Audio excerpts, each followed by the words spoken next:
Praise the lord. మన ప్రభును రక్షకుడైన యేసుక్రీస్తు నామములో ప్రియ దేవుని బిడ్డలకి అనుదిన మన్నా అనే కార్యక్రమాన్ని వీక్షిస్తున్న ప్రియ దేవుని బిడ్డలందరికీ మరియు హోసన్నా పెంటెకోస్టల్ ఫెయిత్ మినిస్ట్రీస్ విశ్వాసులకు నా ప్రత్యేకమైన వందనాలు. ఈ దినం ప్రభు మనకిచ్చిన వాక్యమును చదువుకుందాం. కీర్తనలు 46వ అధ్యాయము 1వ మాట.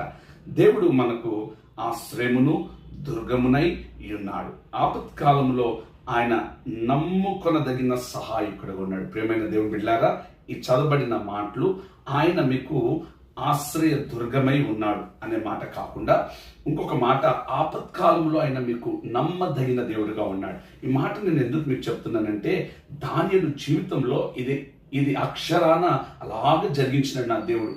అక్కడ దానియేలు 6:22 ఏముంటదంటే, నేను నా దేవుని దృష్టికి నిర్దోషంగా కనబడితే గనుక ఆయన తన దూతను పంపించాడు. నీవు నిర్దోషంగా ఉంటే దేవుడు నీకు సహాయం చేస్తాడు. అన్ని విషయాల్లో నీకు ఆయన ఆదుకుంటాడు, ఆశ్రయ దుర్గంగా ఉంటాడు, సహాయకుడుగా ఉంటాడు.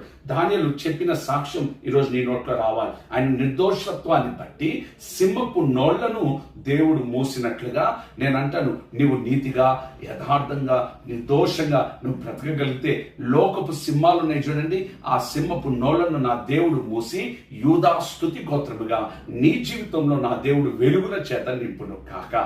ఈ మాటలు మీ హృదయాల్లో అది నాటబడి ప్రార్థన చేసుకోండి. నిశ్చయంగా మీ జీవితంలో దాని నాటి వాక్యం ప్రభు నాటి దాన్ని స్థిరపరచును గాక. మే గాడ్ బ్లెస్ యూ. ప్రార్థన చేస్తాను, కళ్ళు మూసుకొని. ప్రేమాస్వరూపి పరిశుద్ధుడ తండ్రి, ఆపత్కాలంలో నువ్వు సహాయకుడిగా ఉన్నందుకే నీకు స్తోత్రం. నీ బిడ్డల పక్షంలో మీరు నిలబడి వ్యాచమాడని, నీ బిడ్డలకి సహాయకుడుగా ఉండండి. దానియేలుకి ఎలా నువ్వు సహాయం చేసావు అంటే సహాయం నీ బిడ్డలకు చేసి నడిపించి కార్యాలను జరిగించమని యేసు నామమున అడుగుచున్నాము తండ్రి. ఆమేన్. Praise the Lord. May God bless you.